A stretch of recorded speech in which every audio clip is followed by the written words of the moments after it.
Hey guys, it's me again. Today we are going to be talking about how to survive disappointment. But before I do that, let me introduce you to myself. My name is Sonia W. of Sonia W. Coaching, where we help overachieving, multi-passionate women learn how to acknowledge, execute, and win their dreams. Man, we are all about dreams meeting reality here at Sonia W. Coaching. Now, before I go on, I really am excited about this topic because I want to encourage somebody today. I was just thinking about it I have a lot of disappointments in life, and sometimes it can't be helped. Yes, I'm the person who is always talking about goal setting and all this kind of stuff, but I don't always hit my goals. I don't always end up on my routine every single day. And I have to learn how to deal with disappointment. And I want to give you a couple of things that helped me in that season and in those seasons and in those times to help you get through the same types of disappointment. Okay? So the first thing that pops into my mind is Romans 8:28. And it says, and I'm paraphrasing right here, it says that all things work together for the good of those who are called and who love him. Yes, that is the verse. So I think whenever I think about things that I did not get or things that didn't happen the way I wanted them to happen, I always remember that verse.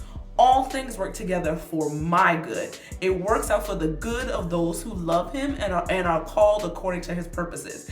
And knowing that verse, I think you got to know a couple of other things behind it. It says that all things work together for the good of those who love him. So I got to assess, do I love him? Do I love God? Yes. And then it says, and who are called according to his purposes. So how do I know that I'm called according to his purposes, right? Well, I have to know a little bit more.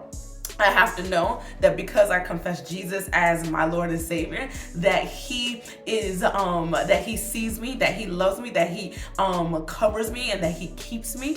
And also within that word, I have to know about the different promises that he's given me. He says that I was created to do good works for those of those which that he had prescribed beforehand. So I was called. He says that my calling cannot be revoked, right? So all of this is his word. So that's the first thing that pops into my mind when it comes to disappointments. And there's so much in those couple of verses. And I'm going to break that down and kind of help you walk through disappointment. So there are a couple of things that you got to do. One, realize who you are and whose you are. You are his chosen people, a royal priesthood. You are able to do great and mighty things. You are called to do great and mighty things. And God has a plan and purpose for you. So that's number one. Number two, to know you are not the disappointment. There may have been some setbacks in your life, but you are not that thing. And I think that's one of the biggest things that we kind of get caught up on. Like, if something failed, then we automatically think it's me who is a failure. But that's not the truth. The truth is that whatever that thing is that I set out to do failed, right? And I have to look at it objectively to make sure that I know what I need to do the next time that I do it. And then assess what happened. So now that we know who we are, now that we know that we are not the failure, but that the failure is something that we can look at objectively, we need to assess it. Why did it fail? Why am I disappointed in this moment? What can I do differently the next time? Is it because the goal or the thing that I wanted to do was just not attainable in this season? Is it because I set out to do something that I thought I can do on my own, but it involves other people and other factors, and I forgot to include those other factors? Or was it just that this season of my life, I couldn't get it done because I had all these other things going on, right? So it's so important to really think about those things and to really figure out where the problem lies, because the problem is not in who you are.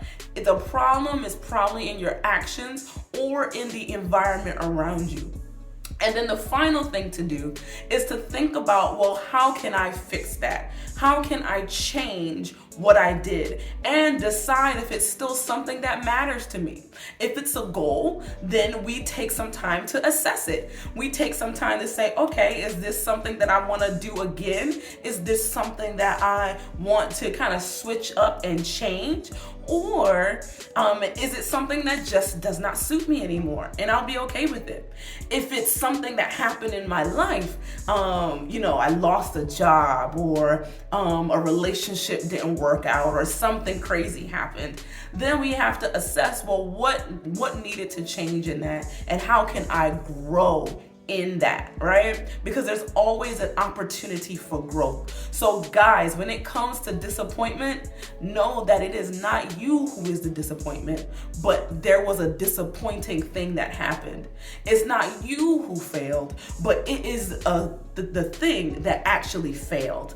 Okay? So really, I think it's so key to separate ourselves from that and then also learn from it. It actually reminds me, and this wasn't even part of what I was talking about, but I think it works together.